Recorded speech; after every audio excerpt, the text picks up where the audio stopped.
Hello and welcome to another College Week recap. I'm Zinj and I've been a bit late on recording this one, so apologies for that. I think I missed last week too, so I've been a terrible mentor recently.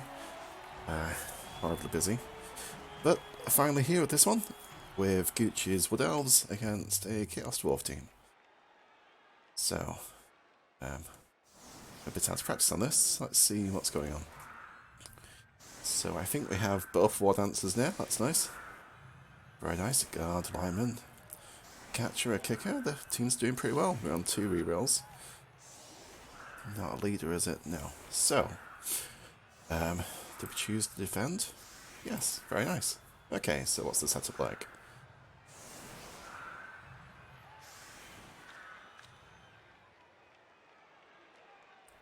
It's interesting. Obviously going to have some words about it though.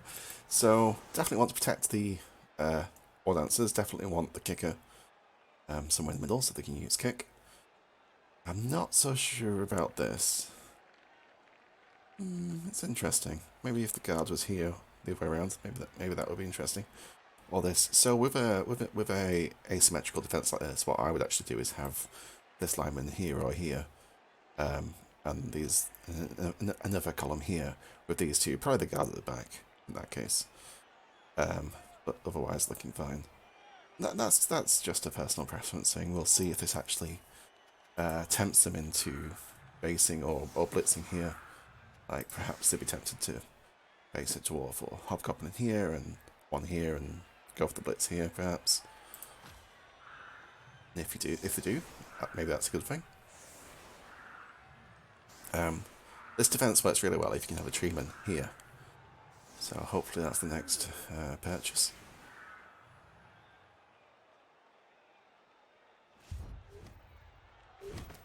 A deep kick that didn't actually come out that deep, but that's what I'd go for.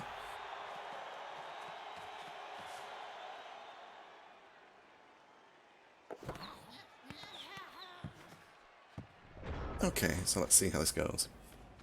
So there's +1 fame on this side. Didn't work out then. Ooh. Oh wow. Oh, that's a crazy first turn. I'm surprised they didn't re-roll that. Very surprised. I mean, yeah, it sucks to have to re-roll a double skull as your first action, but you don't want to give up the entire turn. But they did. So, what do we do here? I guess we definitely blitz this hobgoblin and try and steal the ball. Why not? I'm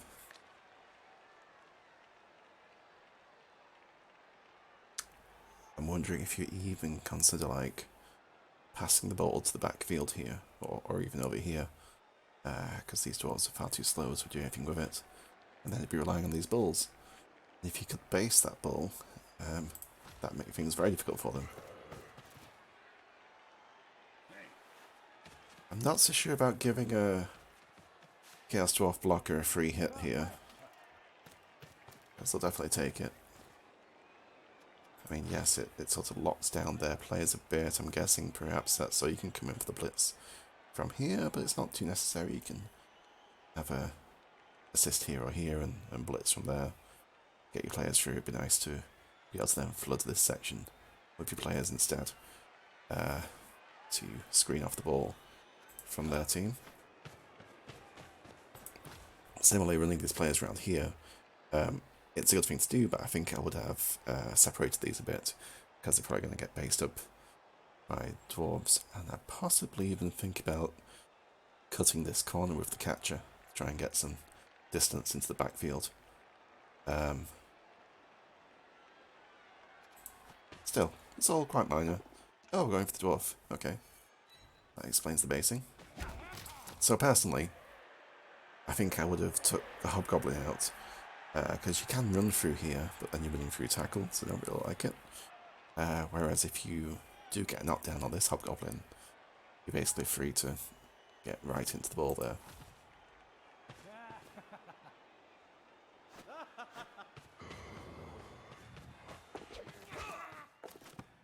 But we don't need tackle. So, I think I would have tried to go for it, because the biggest threat now is one of these blockers just running up and blitzing the war dancer. So I think I would have committed a reroll to making 1 or even 2 GFIs there. Unless we can do this. That is. If we can get somebody there, I guess, then that's fine.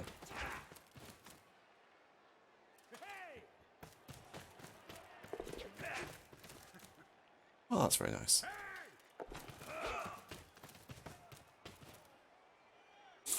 That makes up this block here, so that's very nice to see.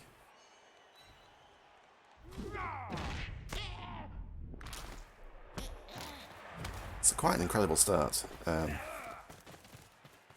really fault anything that happens, but I would play it a little differently myself. I mean, going for the Blitz and the Hobgoblin with block, you've got a much better chance of a knockdown, whereas you could have easily rolled a 1 in 9 both down here on this chop. That would have made things very difficult then to actually get to the ball. That and forcing yourself to run through tackle, which only really matters for the wardancer with dodge, but still.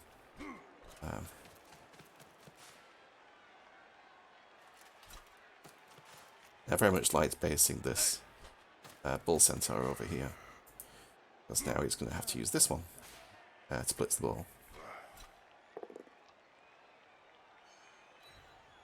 Does skip over a hit, but that's the kind of situation that we have to do that in.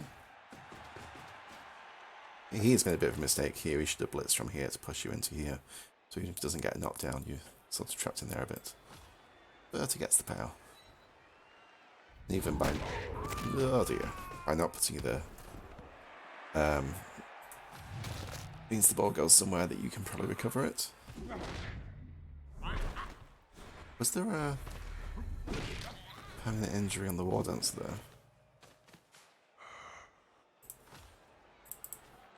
So yeah, that was a, is that movement or something?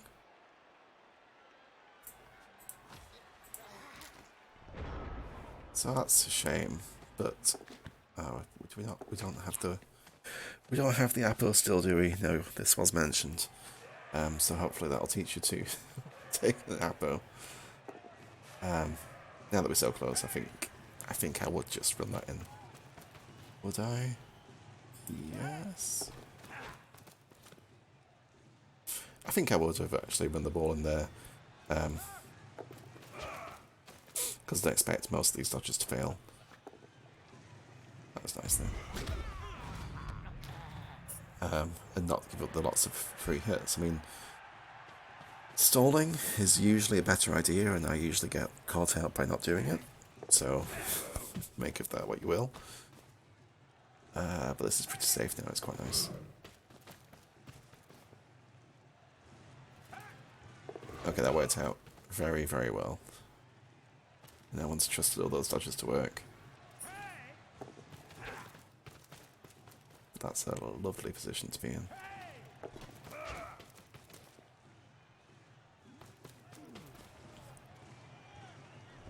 Good idea to run him down here as some kind of safety, although it's very unlikely. If you need, alternatively, you could just parked him on the Hobgoblin here to restrict him from moving anywhere else.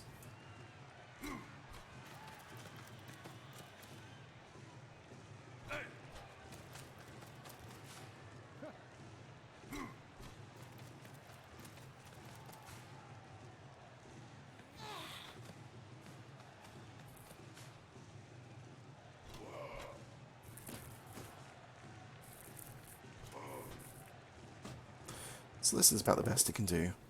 And again, I think he blitzed you from the wrong angle here. He should have come in here. So if you got a push like that, he could have left you on the trough, and he could have run around even to here or more. Now the wardancer's not on tackle.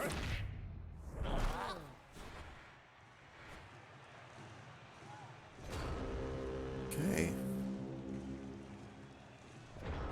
So me being very risk averse, I think I would move these in for the assist here and just take the wardancer block. That's probably it. I think otherwise I'd be looking at how I could punch a hobgoblin, but there's only this one, and I wouldn't do it with a loner in this sort of situation, because you can easily fail and then actually lose this drive from that. But this is what I do, so that's nice. Oh dear. Well, it's Good job we got rerolls. Definitely a mistake, I think, for the opponent not to use the reroll on the dub skulls in the first action. It's just so devastating that against Wood Elves, your opponents really want to make use of those free line of scrimmage blocks in the blitz to try and get your numbers down throughout the game. Because if they don't, then this happens.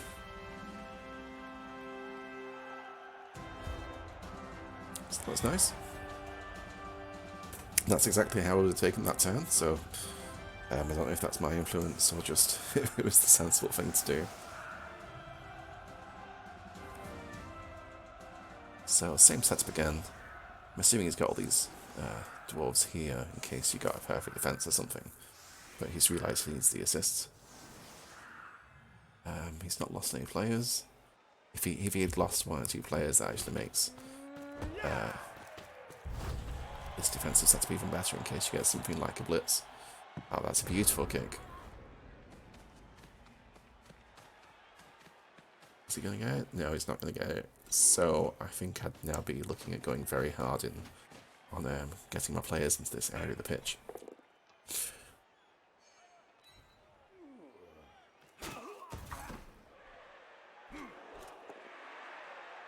Oh, he's having terrible luck on those. I think what he should have done there, though, even though he got the knockdown, I think he should put it here. So this blocker can block this Wood Elf here, and if he gets a push, can take more blocks again. So just sort of general blocking priority. I'd call that a small mistake, I suppose. So he's got these pushes now, but he can't hit this guy again.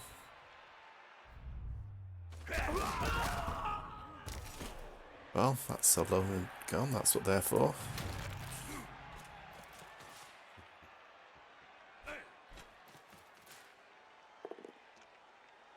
If he wants to blitz the loner, that's great. I'm surprised. I think he should have left him on there and blitzed somebody else. Probably the kicker.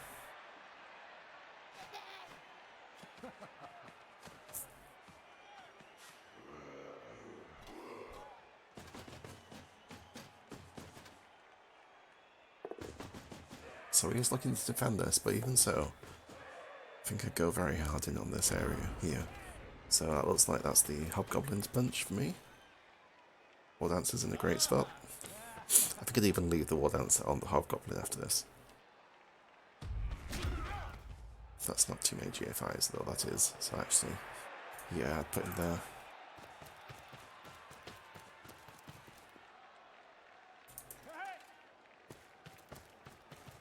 So if this wasn't the block bull, I think we'd have put a player on the bull.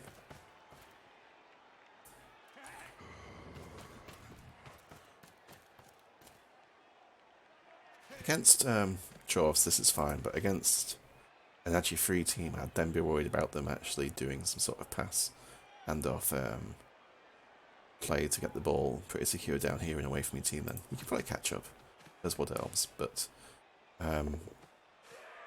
yeah, against Chaos Dwarves this is fine, but against other teams you can be caught out by overcommitting with something like this. So that's something to look out for. Not using the reroll there is definitely the right choice.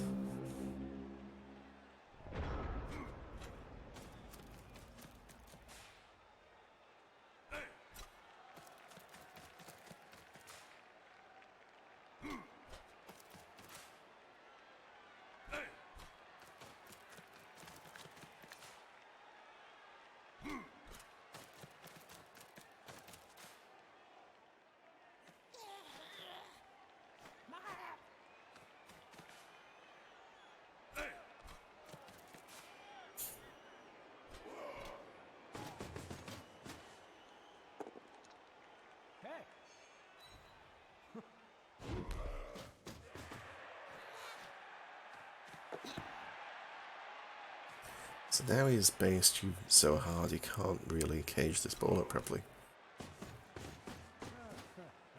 This looks very much like a one die here to me from there.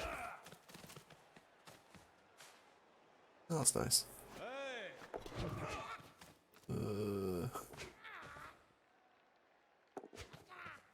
What? What was that? So, that was a 3+. from tackle, so there's no dodge there. So that's just as risky as failing taking a 1-die block here, which if it's anything but a skull or both down, well, you reroll. But if it's anything else, you know, you can put them there, and then the wardancer can just 2+ out and smack the ball. So I think I would have gone for that first of all, and then look to see how I can fruit the rest of my players. I don't think I would have tried for the assist, but I quite like having the catcher on the ball like this.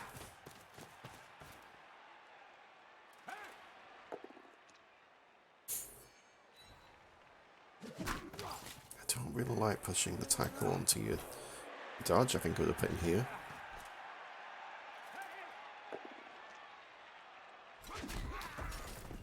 At that point I might have not re-rolled it as well, but I think that was the action to take early on, and then go for the blitz of the ball.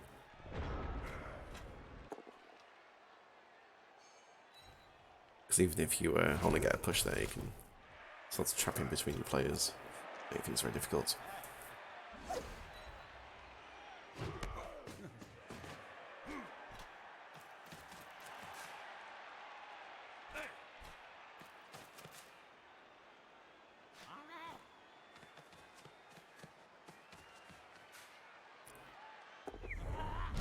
Oh dear. Oh dear, that's unlucky. So I was about to say, it looks like he's finally about to start caging up, but even if he had then caged up here, I think I would have looked to try and knock this block down and then screen off, because he needs a scoring threat next turn to be able to score. And as long as you go into the half 1-0 up, you'd be very happy.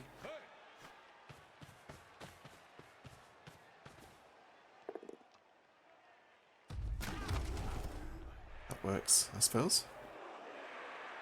What have we got here? I'd be thinking about a very cheeky pass after trying to scoop that ball up to your catcher. See if that could work. Oh, I like this. So, obviously this is normally a surf risk. You might get surfed by someone, you could do here. Because the sort of extreme movement the balls have, he could block him away and you could come through here and surf him, so it's something to watch out for. It's never reasonably like sidestep. I don't think it was that necessary actually. If we are going to go for the pass, I think I would have just tried the pass over here, because no matter where you pass, he gets the 6+ intercept attempt. If this was in a position where then he didn't get the intercept, maybe I'd do it for that reason. And yeah, the dwarves are very slow, so you can't actually blitz you with one of these guys. Maybe him, but we'll see. But as it was, I think I would just run in of the pickup if that worked. I think step out and passed over there. Particularly with all your players around here as well. If that's inaccurate, you know, and it goes around here, you're pretty happy. If it's inaccurate up here, it probably goes out and gets chucked back to his players. So, don't that was kind of unlucky to get the loner, but then another one. But I wouldn't have re-rolled it with a loner. Well, I guess we have enough re-rolls. Perhaps you do. I just hate rolling. Oh dear. Oh, it's that horrible look. Oh, this is painful to watch. Okay, so we've got all sorts of options now. I would blitz with not the loner to get the Chorf off there. And what turn are we on? We're on turn 7. So as long as then we can keep it fairly safe, you don't have to score this turn. You want to score if you have some KOs, but you don't. So because you don't, I think I'd actually move the catcher off here for now. I'd bring the wardancer around to here to mark up these two players. Blitz with this one to just push him away. Get the ball in. I think if I get the ball, I'd just run away, not try the pass, because it's a loner. And then turn 8, you can just do the handoff, which would be quite safe, because these guys aren't going to be bothering you, and no one is really. So it's going well, but there's definitely things that change here. Yeah, you don't want to leave them unmarked. Nice, that's the blitz. Move out a loner. Oh, now because that's a KO, you definitely don't want to score.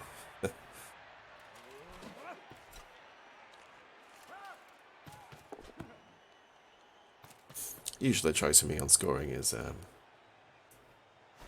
that's quite nice. I like that. I like that a lot. So, yeah, as I was saying, I would not have scored there because you were completely safe to stall out another turn. By scoring, giving this blocker 2 wake-up attempts compared to just 1, which is quite a difference.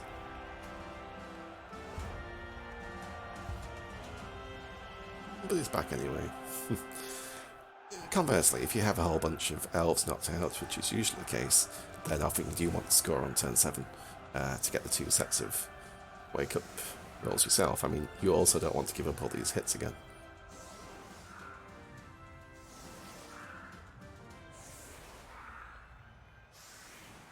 So this is an interesting setup. I think I would have just kept back here somewhere. If you get a blitz, you can score, but it's not worth going this hard for it when you're already 2-0 up. So I think I would have just kept all these guys completely out of range, as though it's a 1-turn defense, because it effectively is. And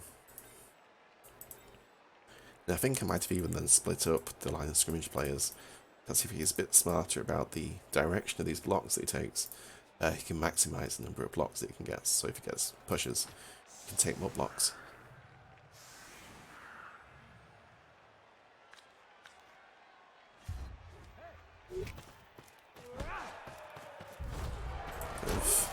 So as this is, ignoring the pitch invasion there for a second, as this is, if you can knock these guys down, you can actually just mark up on these corners and get a 2-die on the catcher. Oh, I've broken the game here? Oh, it's the kick, I think.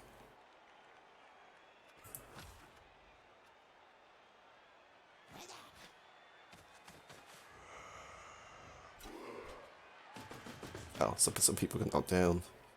Someone got KO'd. It seemed like it was stuck there, so it was worth doing. Okay, we get to take some blocks, so that's nice. And yeah, I think I'd go for the hobgoblins.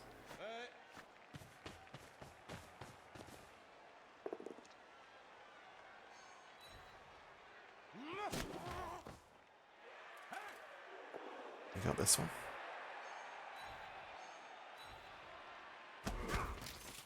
And I guess that's it. Okay, so very nice half.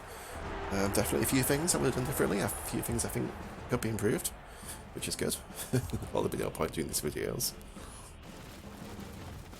Shame about the KO staying out, and maybe that teaches a lesson, because we could have stalled in turn 7 and not had this guy out. But it is our offense now, so this is perfect, going perfectly really. So let's see what he does for defense, and then decide how we're going to attack. Yeah, so pretty fairly standard, quite nice. I quite like him putting 4 players on the line scrimmage here, because they're all the blockers that you don't want to get into a war with these guys. You don't want to get into a scrum with dwarves ever. So instead, yes, I'd do something like this, and probably look to go this side, hit the hobgoblin.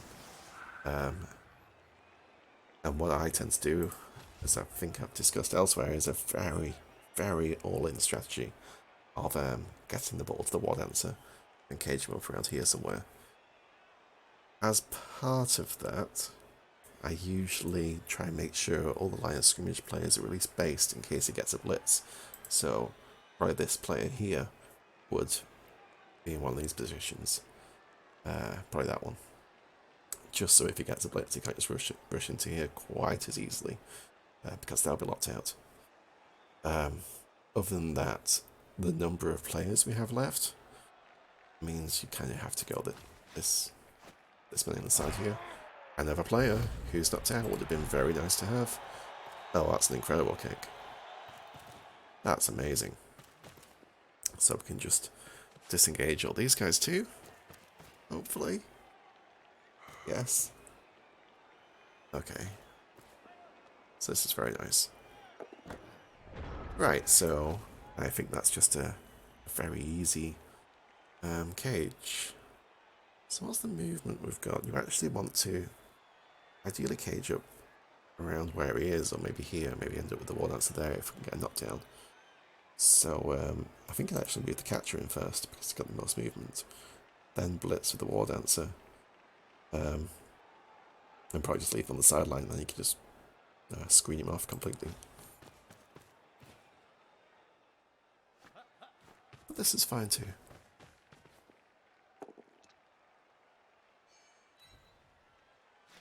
The push is a bit of a shame. So what I would have done there, I think I would have actually just come in from this side. If that was a push, or even both down, you know, it have a lot of movement left. So I would have probably just pushed into here and ended up caging the wardancer here, and then having a player here, maybe here, and running one through to around here, or two if we can afford it, even taking some dodges to do that. But we'll see how this ends up, because these bulls have got crazy movement with their sprint sure feet. So we at least have to base them up, I think.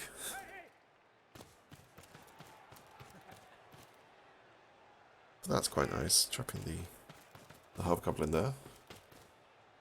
They are way too close together for me. You definitely want them spread out to maximise the use of the tackle zones that you have. If this guy was here, that just makes everything a lot more difficult for him. I think.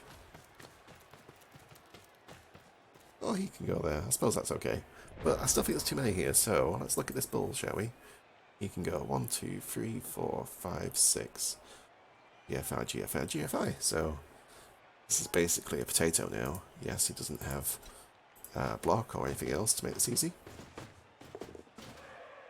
But he can just hit you quite easily. He can even... Oh, what's he doing? That's a mistake. So, this bowl can go 1, 2, 3, 4, 5, 6, and he gets 3 GFIs. So we could go 1, 2, 3. It's a 2 die. It's a strength 4. They could have pushed you here. If that other bowl could have reached here, I don't think he could without cutting corners, which he probably wouldn't risk doing. But he could have actually served the wardancer from that. He could have then just slotted a player in here, cancelling this one assist. And with the other two, it makes this hobgoblin a 2 die, and it's a serf. So, not great, and he definitely made a mistake by not blitzing the wardancer there. I think he's just forcing to score quickly, but if that's what happens, you 3-0 up, you basically won at that point.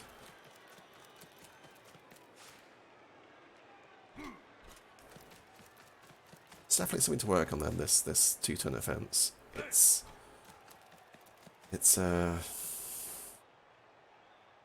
more effective against teams with slow players like this, but he does have goals, which are very fast. I guess he's just going to come and stand there. But that doesn't do anything, does it? Because you can just dodge out here.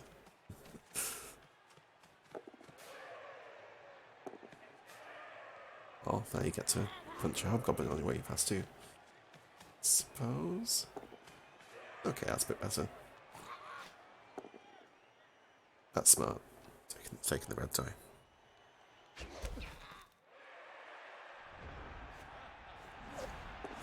Oh, okay. I guess that makes sense. So, I guess this doesn't show. This isn't in real time. I need to look at the dice log there to see what happened. So dodging's probably better. I guess unless you commit a reroll to it.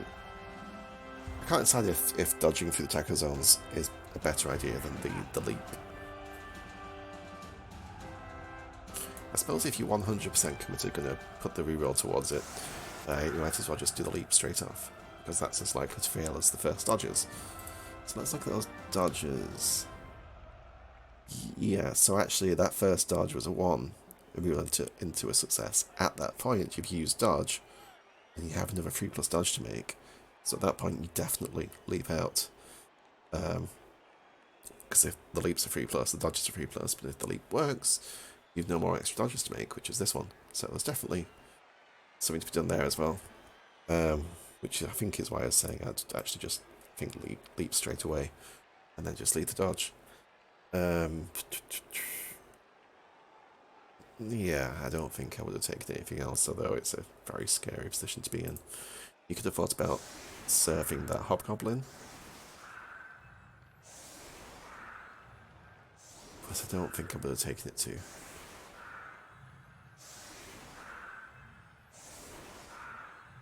So now that we've basically won this game, you don't need to set up in a way to offer quite as many hits up. I think I would actually set up back here,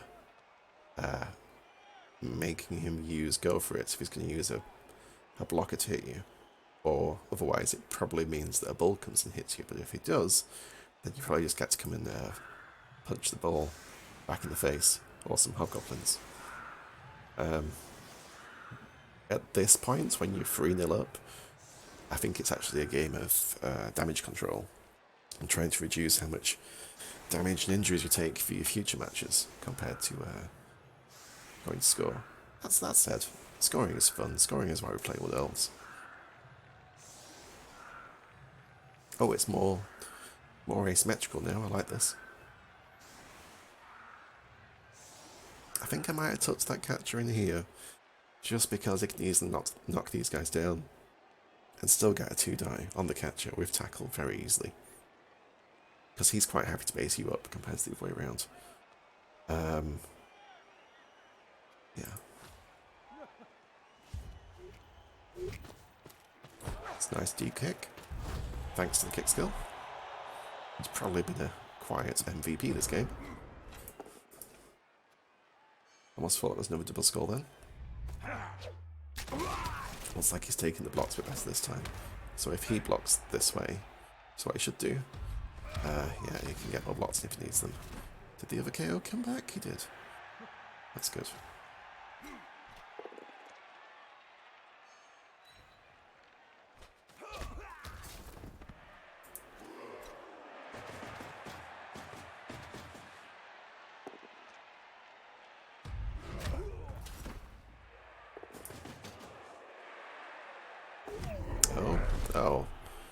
Oh, he's not having much luck with those. Okay, now we run up to the ball. So I think that means we come around this side. Might even go so far as to give a free hit to this blocker so the wardancer can go 1, 2, 3, 4, 5, 6, punch, 7. Maybe cut to here. Maybe. What would be really nice is if we could base the Sure Hands Hobgoblin somehow. But it doesn't look very likely. Does it? Actually no. No, we take this Hobgoblin out because there's a big gap here. So, block this Hobgoblin. Either way, maybe this side. So someone's an assist. Probably there. Then your wardancer comes through here. Catcher can then run through there quite easily. And ideally base him. Maybe base both Hobgoblins in the bull actually, and then what's he going to do? Nothing.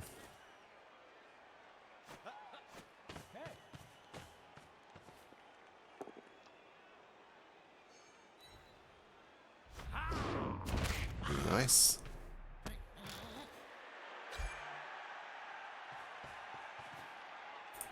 Is that his movement? Yep. So I think actually I would have put him on the bull here.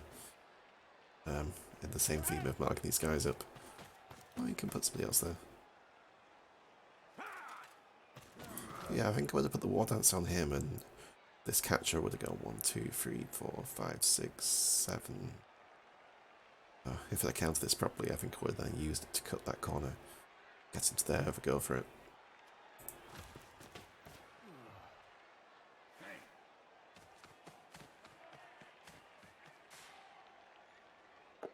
He's just asking to be double based by dwarves now. I might have re-rolled that one. Just because there's 3 re-rolls left.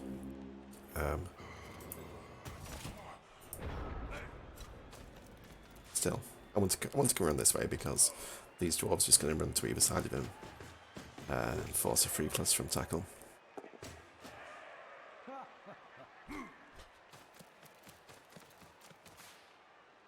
And imagine if we had based both of those ones up.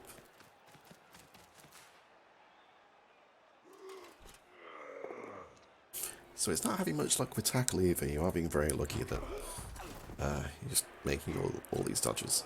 And all just the straight 2+ ones as well.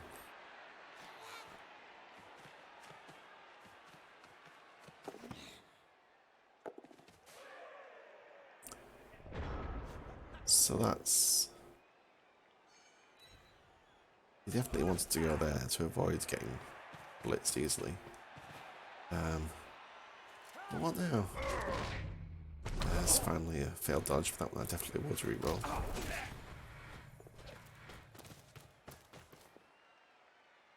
I think I would have based the ball. I'm not as scared of this one without him having block. I think I would have actually just thrown a lineman in here. Maybe even the wardancer in here. And then he can block one. Maybe blitz out for the other, but he's not going very far very easily.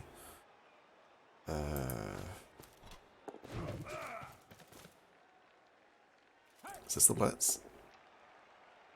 Oh, we already used the blitz. I like the follow up there. Yeah, getting away with these dodges. He should have put those dwarves on either side, really. Make that a 3+.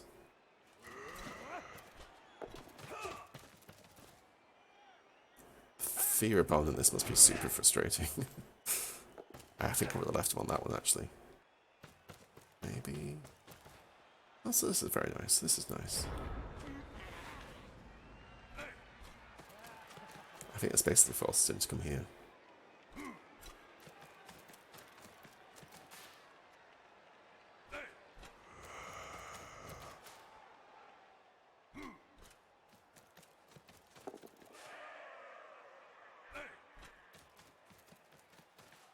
Don't think that GFI did very much for him. I would have just stayed here. Okay.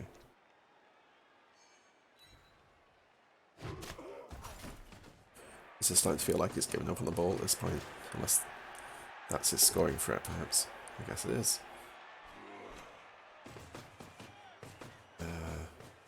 Actually try a long bomb. You might as well do. If he's going to have any chance in this game at all, he has to score as quick as possible, I suppose. So it's a 6+ pass. 5's not bad.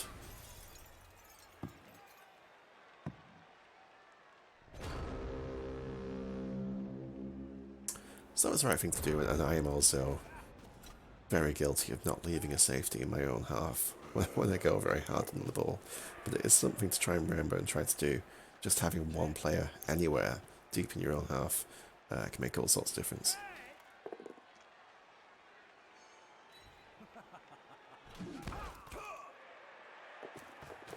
Oh, that was nice.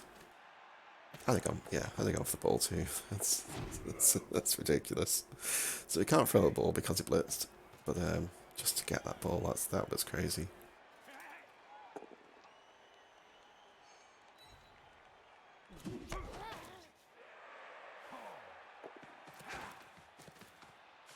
So yes, he wants to be a scoring threat.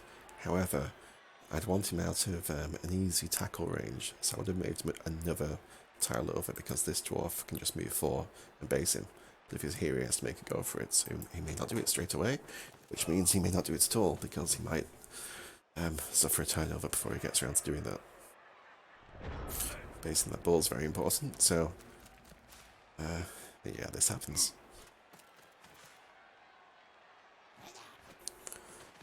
So one of the best things you can do against strength 4 opponents that are at agility of 1 or 2, like these bulls or lizards, is just tie them down with disposable players like this.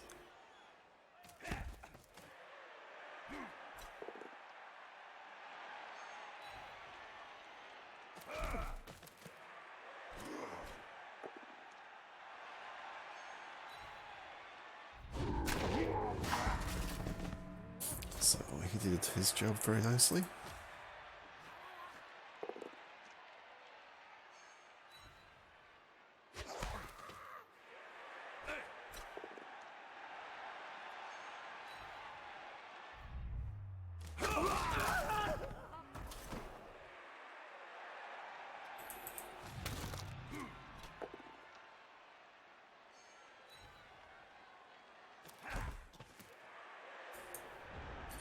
Okay, so what do you do with this?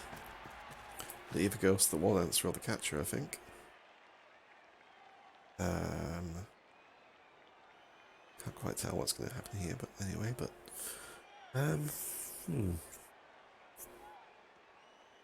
like potentially the wardancer lets himself free, puts him there, just runs away. You chuck in the ball. That's something to do. Passing to the catch is not fantastic because it's a 4+ catch with reroll, which can be worth taking in a lot of situations. And then it'd probably be 1, 2, 3, 4, 5, 6, 7, 8, and 2 GFIs if you wanted to score straight away.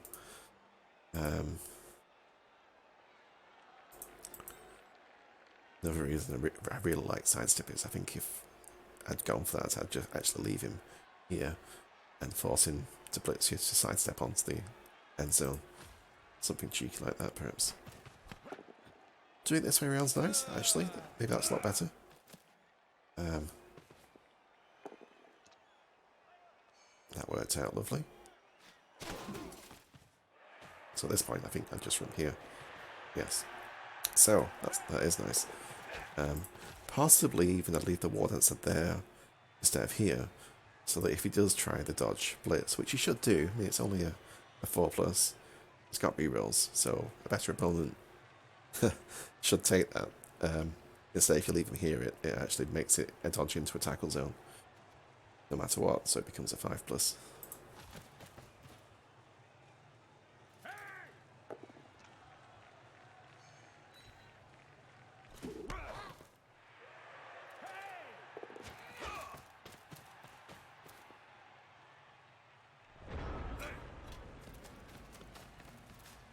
But all in all, that was very nice. That was nicely done. 3+ catch. Is a good way to do it.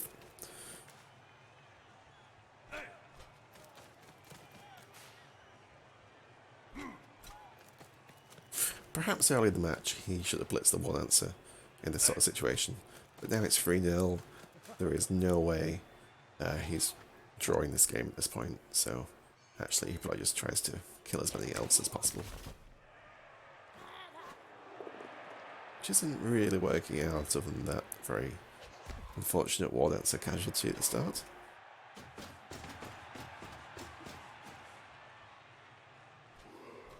There's the secret scoring threat. Oh no. He's had a horrible, horrible look this game.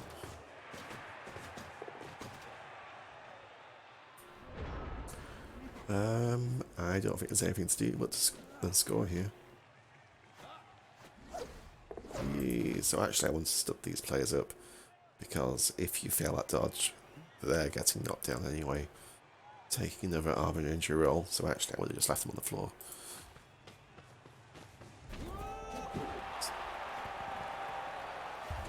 Four 0, very nice.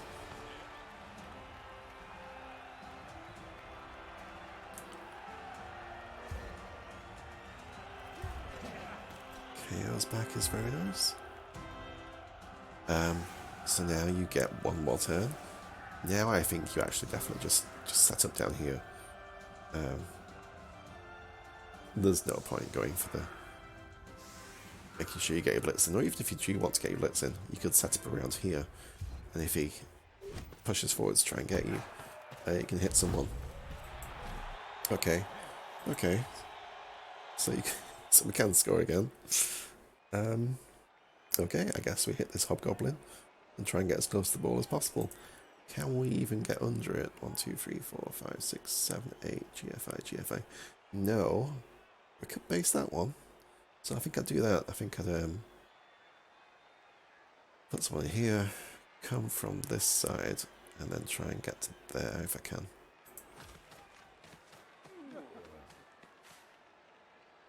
Probably not the catch though. I think I'd want the catcher up here. In fact, the catcher might be able to reach, which would have been nice. Or you can go this way. Didn't quite think of that. So we've got 2 rerolls. Might as well use them. I would definitely have got the wardancer up here, because there's not much danger from a single hobgoblin. And yeah, he can bring in an assist, but I think that's one of those times I would have trusted in Blodge. rather than let him try and pick up the ball. That'll do. So it's not quite as good because now we can actually blitz him off fairly easily after taking this block. Whereas if the wardancer got up to here, doesn't get that assist very easily. I do like his very optimistic scoring threat ball that he has each time.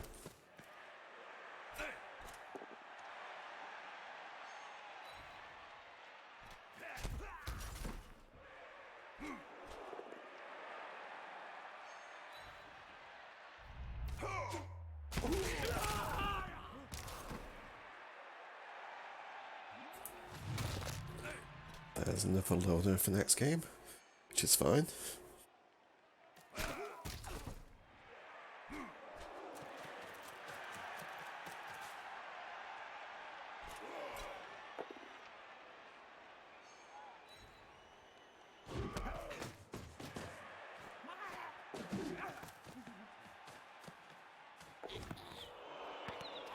Yeah, it's a horrific game.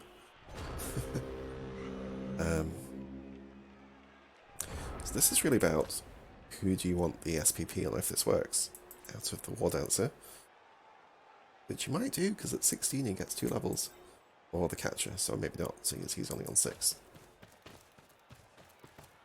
So maybe we get to really style this out by blitzing and scoring.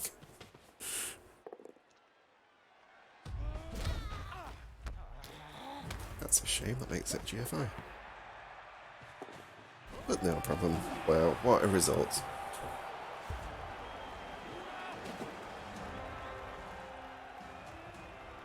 Well, a 5-0 is something to be proud of no matter how it got there. More touchdowns than injured elves is always a good thing. Okay, please say we're setting up the backfield now.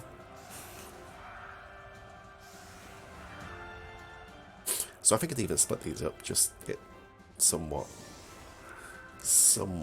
minimises the blocks that he's able to get, but no, he's just going to put his whole team on the line anyway.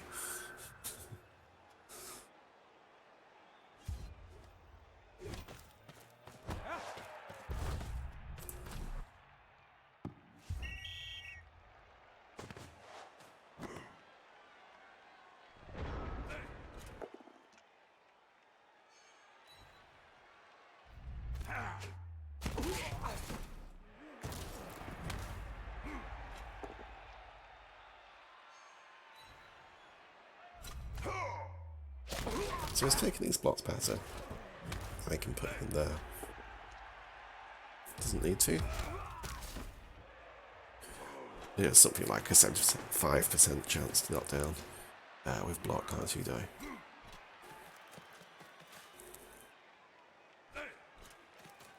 Well, if you set him to foul the loader, that's just far too nice.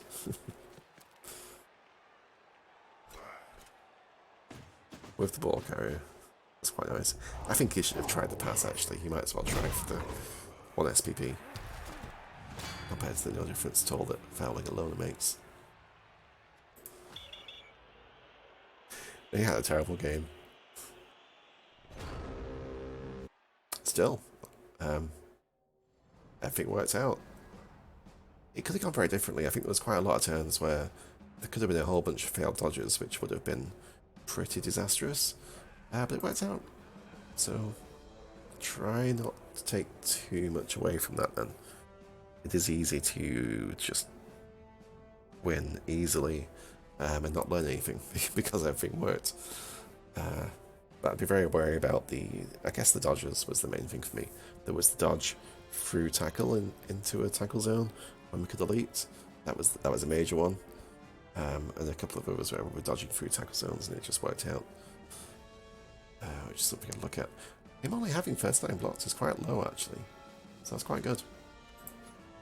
I suppose that first turn dub skulls turnover didn't really help. First action even, that was awful. That's crazy. So it was a great game. Yeah, I mean 91% dodge success when they're not all 2+s as well. And at least a few of those. 2 of those. We're on reroll dodges anyway. So, very nice game. Not much else to say. So, hopefully we'll definitely have the Apothecary for next game, and maybe the tree after that if we're pretty lucky. But we'll see. Okay, that's all for now. It's probably not very long before the next match. So, good luck, and apologies that this one's taken so long. We missed the week before. But I'll try and get something in a bit quicker next time.